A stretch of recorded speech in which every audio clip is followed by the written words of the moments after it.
Idris alaihi salatu wassalam disebutkan dalam Al-Quran.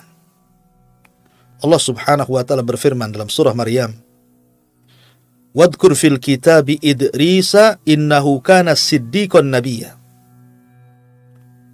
Ceritakan wahai Muhammad, fil kitabi Idris, di dalam Alkitab Al-Quran ini tentang kisah Idris alaihi salatu wassalam.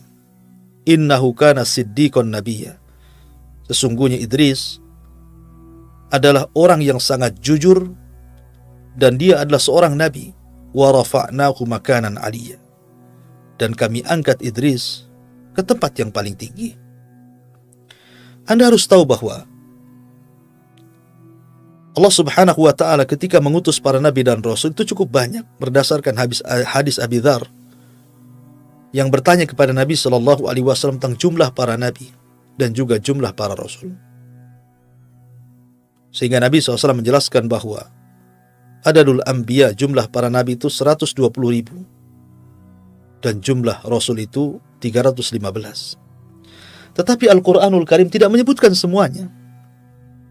Walaupun demikian kita harus beriman kepada para nabi yang disebutkan dalam Al-Quran yang jumlahnya 25 nabi dan rasul, ataupun yang tidak disebutkan dalam Al-Quran yang jumlahnya 120.000 nabi dan 315 rasul. Dan itu akidah ahli sunnah. Walaupun yang kita kenal, yang kita harus imani adalah 25 nabi dan rasul karena namanya dicantumkan dalam Al-Quran, di mana 15 secara nama tercantum dalam surah Al-An'am dan sisanya sampai 25 nabi dan rasul tercantum dalam beberapa surat di dalam Al-Quranul Karim. Lah para nabi ini ada yang dikisahkan secara utuh, detail, lengkap, seperti kisahnya Nabi Musa alaihi salatu wassalam, dan itu kisah terbanyak sampai Allah sebutkan 133 lebih tentang kisah Nabi Musa dalam Al-Quran. Dan itu kisah paling detail dalam Al-Quran, kisah Nabiullah Musa alaihi salatu wassalam. Kemudian juga kisah Ibrahim alaihi salatu wassalam, cukup detail. Disebutkan masa remajanya sampai kepada masa tuanya. Tapi ada juga nabi itu tidak disebutkan secara rinci, hanya disebutkan kisah globalnya. Seperti kisah Nabi Saleh, Nabi Syuaib, dan nabi-nabi yang lainnya. Tapi ada nabi juga sama sekali kisahnya hanya cuplikan saja. Seperti kisah Idris tidak disebutkan bagaimana masa kecilnya, masa remajanya, sampai tuanya. Hanya Allah mengatakan, Wadhkur fil kitabi Idris, innahu kana siddiqan nabiyya wa rafa'nahu makanan aliyya. Hanya isyarat saja. Sebutkan ya Muhammad di dalam Al-Quran tentang kisah Idris. Sungguhnya dia seorang yang jujur dan seorang nabi dan kami angkat di tempat yang paling tinggi. Tapi ada juga yang disebutkan namanya tapi tidak ada kisahnya. Seperti Dzulkifli, Al-Yasa, dan beberapa para nabi. Walaupun demikian tetap kita mengacu kepada Al-Quran dan Sunnah yang sahih tentang kisah para nabi dan rasul.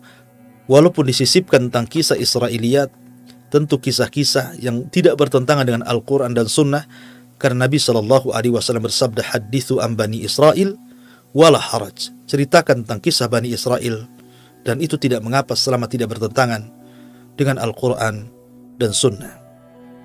Ada perselisihan para ulama tentang siapa Idris. Ada yang mengatakan bahwa Idris itu adalah Ilyas.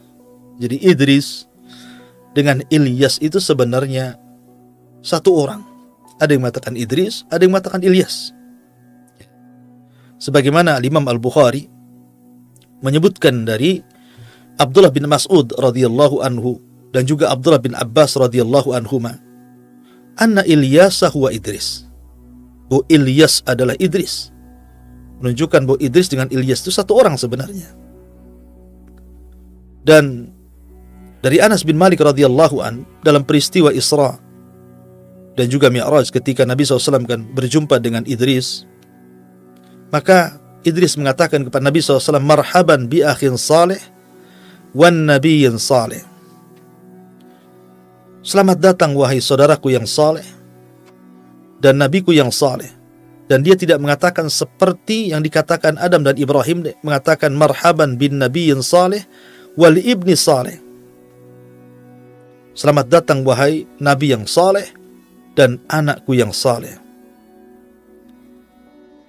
Maka ini juga cerita bahwa Nabi SAW berjumpa dengan Idris. Dan ada yang mengatakan sekali lagi bahwa Idris adalah Ilyas, tetapi pendapat yang kuat wallahu alam bahwa Ilyas sendiri dan juga Idris sendiri, dan itu yang dikuatkan oleh Imam Ibnu Katsir rahimahullahu ta'ala, wa anna Ilyas laisa huwa Idris, bahwa Ilyas itu bukan Idris. Ilyas sendiri, Idris sendiri, artinya Ilyas ada kisahnya, Idris juga ada kisahnya yang sekarang sedang kita ceritakan. Ma'asyiral muslimin yang dimuliakan Allah Azza wa Jalla, sebenarnya Idris itu dilahirkan ketika Adam alaihi salatu wassalam masih hidup. Ada yang mengatakan ketika Adam berusia cukup tua, di mana Idris berjumpa dengan Adam itu sekitar 120 tahun sebelum meninggal Adam alaihi salatu wassalam. Ada yang mengatakan 308 sebelum meninggalnya Adam alaihi salatu wassalam, Idris lahir.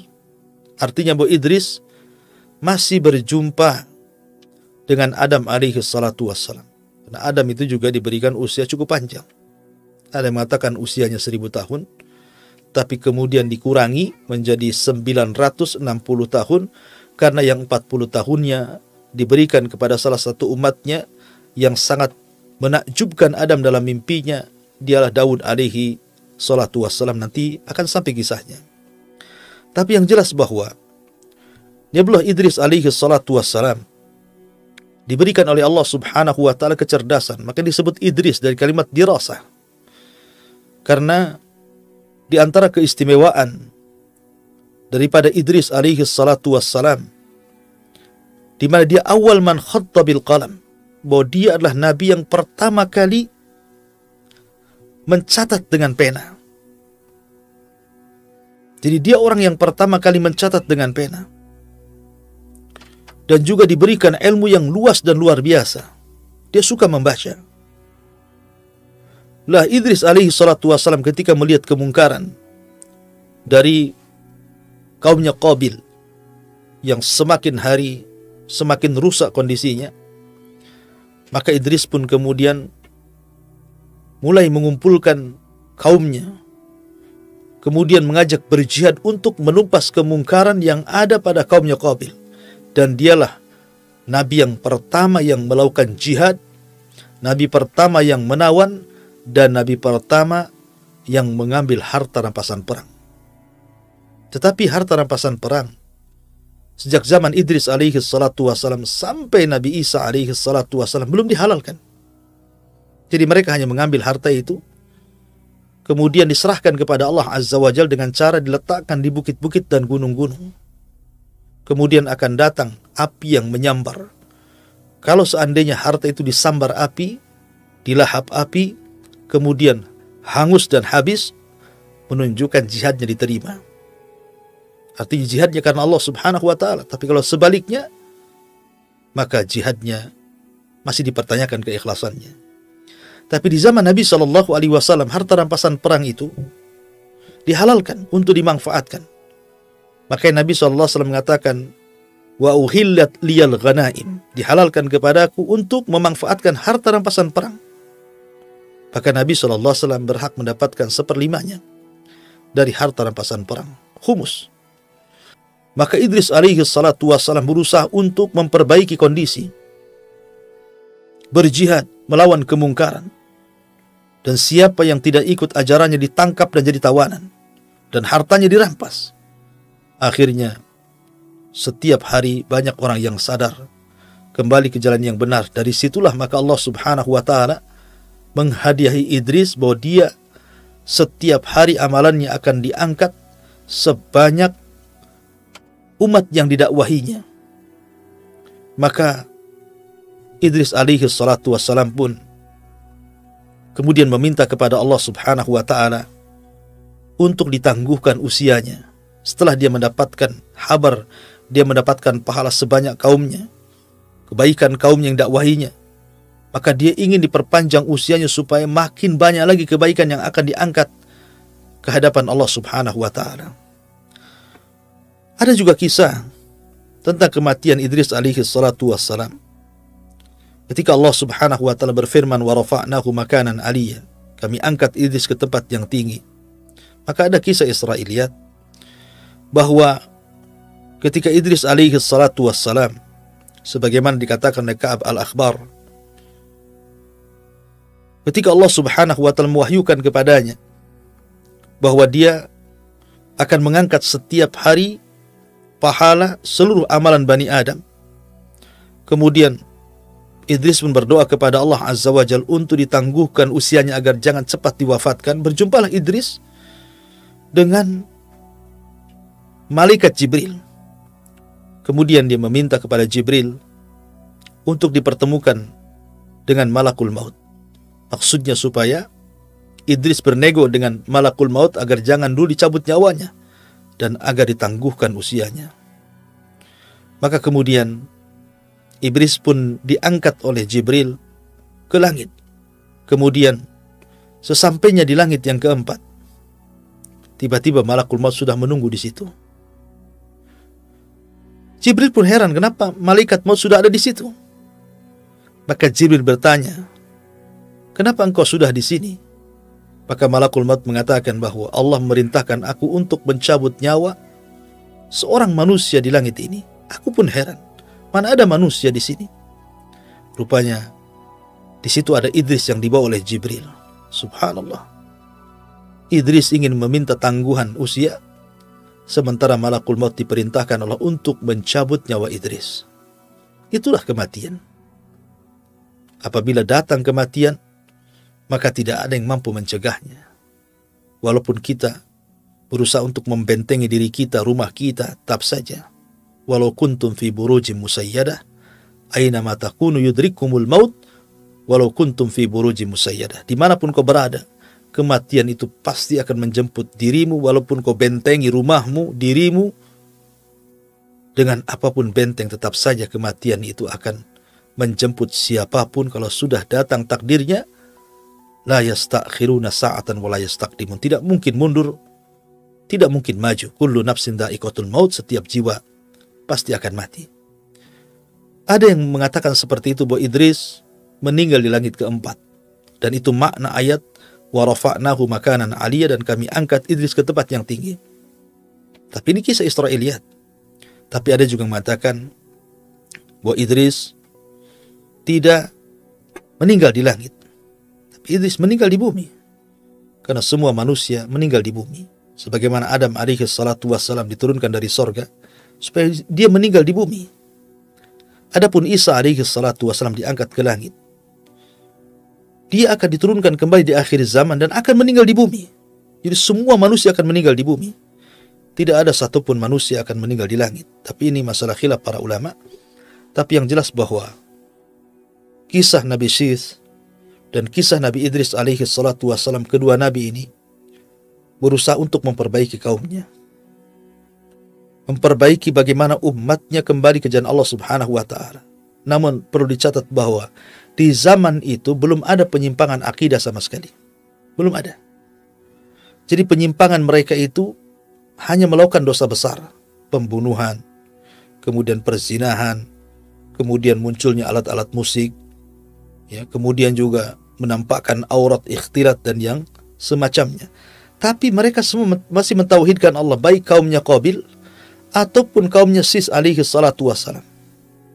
Sampai pada waktunya ketika Idris alaihi salatu wassalam meninggal dunia, dan Idris ajarannya masih dipegang oleh anak turunannya, sampai kepada ada satu keluarga yang disebut dengan keluarga Wud, atau Quran menyebutnya Wad, memiliki beberapa anak. Ada Yaghus, ada Ya'ub, ada Nasr, yang disebutkan di dalam surah Nuh, la tadarunna waddan wala suwa'an wala yaghutha wa ya'uqa wa nasra. Jadi keluarga Wud ini adalah umatnya Idris alaihi salatu wassalam yang paling soleh yang tersisa kala itu. Baik, dermawan, cerdas, saleh, dicintai umatnya. Sampai akhirnya kemudian Wud pun meninggal dunia. kemudian digantikan oleh Yaghus, digantikan oleh Ya'uq, digantikan oleh Nasr. Akhirnya semua anak-anaknya juga meninggal dunia, sehingga hilanglah qudwah, hilanglah percontohan yang baik. Mulailah akhirnya syaitan datang kembali, membisikkan kepada generasi pertama yang merupakan murid-muridnya keluarga Wud, dan mengatakan, kenapa kalian tidak membuat patung? Ambil batu, kemudian pahat, buat semacam berhala, ya, gambarlah mereka supaya kalian diingatkan dengan kebaikannya. Maka mulailah generasi pertama mereka membuat patung, dan inilah pembuatan patung pertama, tapi belum disembah. Kemudian datang generasi kedua. Kata syaitan, kenapa kalian tidak memproduksi banyak-banyak? Letakkan di rumah-rumah kalian, supaya tidak ada satu rumah pun kecuali ada patungnya orang saleh. Buatlah patung yang sedang sujud, yang sedang ruku, yang sedang bersedekah, supaya kalian terangsang untuk melakukan ibadah. Sampai datang generasi ketiga, keempat yang tidak mengetahui kenapa generasi pertama buat patung. Akhirnya kemudian setan pun mendatangi mereka dan mengatakan, aku hidup di zaman bapak dan kakek kalian, sesungguhnya mereka membuat patung ini agar kalian menyembahnya. Maka terjadilah kesyirikan pertama setelah Idris alaihi salatu wassalam, itu pun setelah asyratu qurun, setelah 1000 tahun dari zaman Adam alaihi salatu wassalam, sampai akhirnya diutus kepada mereka seorang nabi yang merupakan rasul pertama di dunia, Nabi Nuh alaihi salatu wassalam. Dan nanti akan kisahnya, karena Nuh ini cukup panjang kisahnya. Jadi terjadinya kesyirikan itu setelah 1000 tahun. Ya, setelah Idris alaihi salatu wassalam meninggal dunia, kemudian muncul murid-muridnya memiliki murid-muridnya lagi, sampai akhirnya kepada keluarga Wud. Lah inilah orang soleh terakhir yang meninggal, yang akhirnya kemudian dibuat patung dan berhala, kemudian generasi setelahnya menyembahnya. Dan inilah kesyirikan pertama yang terjadi di alam semesta, sampai diutus kepada mereka Nabi Allah Nuh alaihi salatu wassalam.